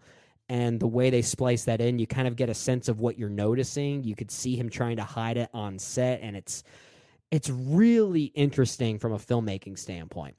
And of course, it's, given the story of Michael J. Fox himself, the strength and perseverance of it all, it's really heartwarming. It really is. I think it does end a little bit briskly in trying to wrap some of those things up, but getting to that point, if you told me that this movie and John Wick Chapter 4 were the two best edited movies of the year so far, I would be very surprised to say that, but that's how I'm feeling right now. I think it's a really well-made documentary. Yeah, this is one I'm definitely going to check out. What's your relationship with Michael J. Fox in general? Are you a big Back to the Future guy? I love the first one quite a bit. I like all three of them. I do. I love the first one. I think the second and third are pretty good. They're not my... Well, actually, it's weird to say. I think given his entire career, they're probably some of Robert Zemeckis' better films now. Yeah. But I wasn't, aside from Back to the Future, I wasn't really an active Michael J. Fox viewer growing up. Occasionally Family Ties would be on in the background in my household, but I never really paid much attention to it.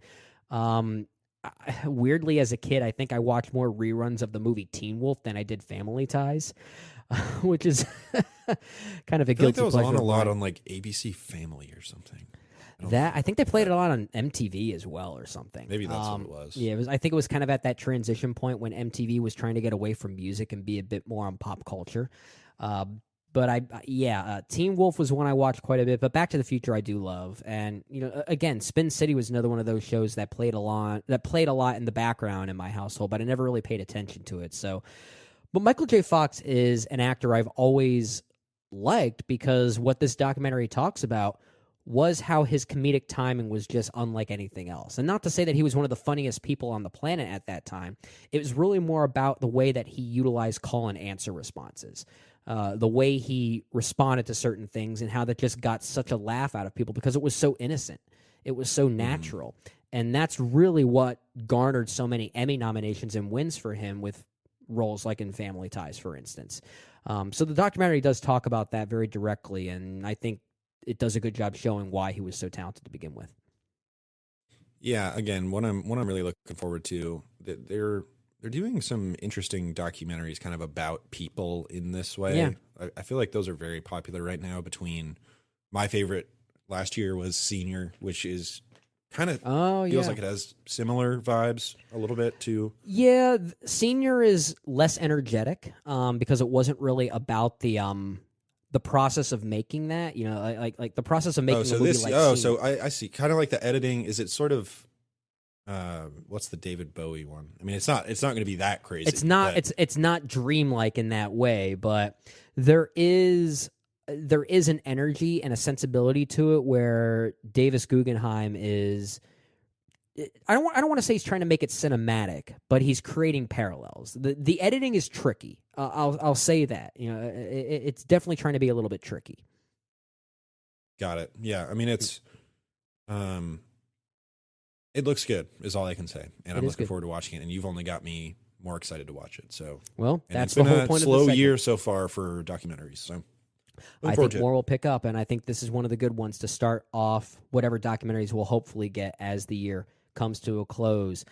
I think that's a great place to end this episode, Jay. We're doing good on time. We're doing pretty good on time, but we got through 6 movies. We got through 6 movies in under 90 minutes at this point.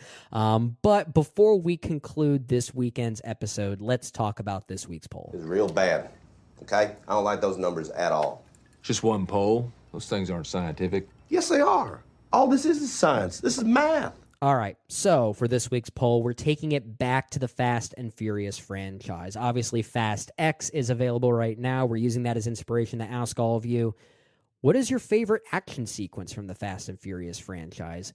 We threw out quite a few options here. This is actually one that JD came up with, and he had some great ideas as far as action sequences we can consider here. I mean, there's thousands that you can really consider when you think about it. And we did get a few votes here on the poll. But it was kind of a how many did we have here? It was kind of a 7-horse race when we really think about it. We had a winner here being the Volt sequence from Fast 5 at 25%. But we had a vote or two here and there for pretty much a bunch of these other ones. The submarine chase from The Fate of the Furious, the prison fight from The Fate of the Furious, the Dubai car jump from Furious 7, the tank chase from Fast and Furious 6. There's also the opening train sequence from Fast 5, and then the final race from the very first film, The Fast and the Furious. I think if there's any theme with this, Jay, it's really two things. First off, Fast 5 is absolutely when this franchise flipped, like we talked about on episode 534.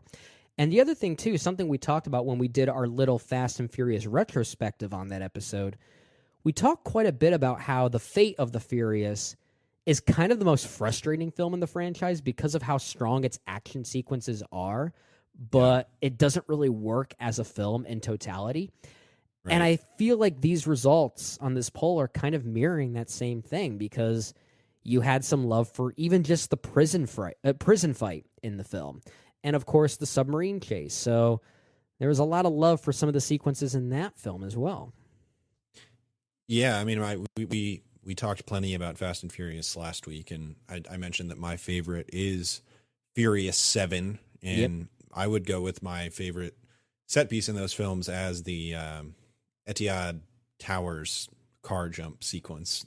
And it wasn't really the first jump that did it for me. It was when they did it again. Well, that's where it created that self-awareness, right? Where you just knew it's like that's the laugh factor right there. Yes, it is. And like we said last week, it is, that movie is kind of the perfect one because it still does have that sincerity while kind of understanding what it is and having that self-awareness. Yep.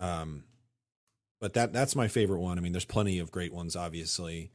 And it really does feel like, if you want to say the most important one, the one that kind of turned the franchise into a new era, it is that bank vault scene from Fast 5. But there's plenty of great ones to choose from, even in the films that I don't think are quite as good. Yeah. I mean, even like F9, for instance, the entire tanker chase towards the end, I think has some good qualities to it, especially when the whole magnetic cars aspect of it is introduced. But you're right. The bank vault in Fast 5, that whole sequence really is the turning point. And this is something that we talked about on this episode when we reviewed it some time ago. I think it was when COVID first happened. We were looking for some films to talk about. We chose to talk about Fast 5. And what's so great about that sequence is how it's kind of pulled off by accident. I mean, like the context of the movie, they have this elaborate plan to pull off this heist, and it gets completely foiled before they even have a chance to start it. So they're basically forced to improvise. And when that vault is pulled out of that wall, like, you want to talk about a sense of lunacy that just you can't help but laugh and smile. That is that shot for me. And yeah, I think that is probably the best one here. It's probably an obvious answer, but sometimes the obvious answer is ultimately the right one. So anyway, thanks to everyone who voted on this poll. We really do appreciate some feedback and love there with regard to the Fast and Furious franchise. Jay, I think that will conclude the proceedings for this episode. Really appreciate you being here, man. Keeping things a little tighter, here. Hour 34 is my timestamp right now. Look, but of course, this might change. We've got a with reputation promos and to uphold. Yeah. I feel like we're doing pretty good. A few plugs as we conclude this episode. I mentioned this a few times, but I'll go ahead and mention it again. Episode 534, we did a quick Fast and Furious retrospective and also talking about the best franchise flippers. That was myself, JD, and Jay over here talking about those. We do have a full review of Fast X, Fast 10, Fasten Your Seatbelts, whatever it's called. That review is available now between JD and Ryan. We'll also have some upcoming reviews, hopefully pretty soon, of the film How to Blow Up a Pipeline. And of course, coming out pretty soon is another Disney live-action remake, The Little Mermaid. So that's one that we'll have to dedicate a full review to as well. And on that note, with regard to next week on the main show, episode 536, Jay, because our first Disney Animation Power Rankings episode on 533 was so great and led to no drama whatsoever, we're going to do it again. We're going to do at least something like that again. Let's do it. So with the release of The Little Mermaid, we decided we'll go ahead and do a power ranking of the Disney Renaissance era. I think that's 10 films that are included in that era. So we'll more or less do the exact same exercise, hopefully between the four of us, and doing a collective ranking of the Renaissance era, which is probably going to be the one that gets us most in trouble if there are any bad opinions, because most of our listeners are probably around our same age who grew up with the Renaissance era. So we're treading some dangerous waters here. This will be pressure is on. One. It is. We live up to it, though. We're going to try our best. I also want to take a second to plug our latest Women in Session. Kristen Battistella and Zeta Short talk about their favorite. We're making a lot of content these days. We are making a lot of content. Man alive. Yeah, if I do say so myself, it's a lot of good content.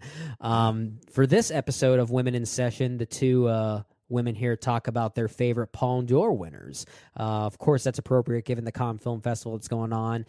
They had a great conversation highlighting some really great films, especially the 1945 masterpiece, Brief Encounter. Lovely film, one of my all-time favorites. Had some great thoughts there. Be sure to check that out. Jay, movie series topic. You're still in the middle of Wong Kar-wai, aren't you guys? We sure are. We are taking our sweet time, but we will have a new episode coming out this week for a little film called In the Mood for Love. So hashtag masterpiece for that. It is a masterpiece, but if you want to hear further thoughts on that masterpiece, make sure to check out our episode. We have a lot of interesting things to say about it, and then just 3 more Wong films after that. And yeah. They're interesting ones. They are interesting ones.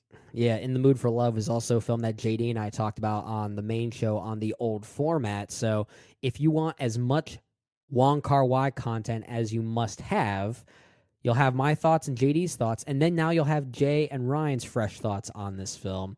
You'll have the whole collective of InSession Film saying it's one of the greatest movies ever made, if I do say so myself. Really great film. Looking forward to that conversation. Of course, if you like what you're hearing and you like what you're seeing, you can follow us on social media at InSession Film. You can also subscribe to us here on YouTube, and we're also on your favorite podcast app of choice. Leave us a review there, whether it be Spotify, Apple, whatever that is, or hit us up on Patreon for exclusive content there at patreon.com/InSessionFilm. Jay, thanks for joining me on this endeavor as we get closer to seeing more movies from the year 2023. Hopefully more to do. I got to say, given the fact that we haven't seen much from this year, I haven't been loving as many films as I usually do from this year. It hasn't been as heavy on the heavy hitters for me, but again, we just haven't seen enough of them yet. And it always happens every year. You get to November, and all of a sudden it's boom, like, boom, boom, boom, boom, boom, boom. And we got some big ones coming out here in a few months too. I will do. say, I know we were only talking about films that haven't gotten official reviews here, but I'll just shout out one movie that I did really like that did get a review. Okay. I really liked Dungeons and Dragons. Oh my gosh. Am I the one curmudgeon on this movie? I had a ball with that thing. That was so fun. And it understood, it had such a firm grasp on its tone, and it's visually compelling. It is so inventive in the way that it approaches its visuals. There's that one scene where I can't remember her name, the girl from It. Her character, oh yeah, who can turn into various animals. There's this tracking shot where she changes into all different kinds of animals and very inventively goes through all of these small corridors to escape these guards. And I remember that movie was over, and I was like, I got to make sure that that's on my long list for best scenes of the year at the end of the year, because I thought it was thrilling and so inventive. Okay, it's a great. I really like that movie a lot. I had a ball with it. I guess one I of the gotta watch it again. Probably the best cameo of the year too. I gotta watch it again, because everything you're saying you like about it, I did not see in this movie. I had a very different reaction. The visual really invention, did. I think, is apparent. I thought it looked boring. I thought it looked boring as hell. I didn't. Some like of the it look does, of the and movie. a lot of the CGI isn't great. But as far as the way that they compose their shots and use the camera very thoughtfully, I had a great time with it. And they did the same thing in Game Night, so it's not surprising. But well, then again, yeah, I will say Game Night I didn't love as much either. So maybe I'm just not on that directing duos wavelength as much as others. Again, could be more of a me thing than an actual thing. I also appreciated that it was just a true comedy. It was a comedy. I like the idea. I'm not going to get into it. Ryan and I gave a full review of that movie where I gave my thoughts as to why the film didn't work for me. But again, I'm willing to give it another shot because I was probably just in the wrong headspace when I saw it. That's entirely possible. We've been wrong many times in our lives when it comes to movies. And the strength is that we know when to admit that we're wrong. So I'll give it another shot someday. And maybe I'll come around to it. Jay, you and I don't disagree much, but when we do, we find stuff to go back and forth on. But I think for the sake of time, we have to cut this conversation a little bit short. Anyway, thanks again for joining me on this endeavor as we catch up on some 2023 films. And thanks to all of you for listening. We will see you all next time on the InSession Film Podcast. We win. Timestamp. We're good. Covenant Hive, rise up.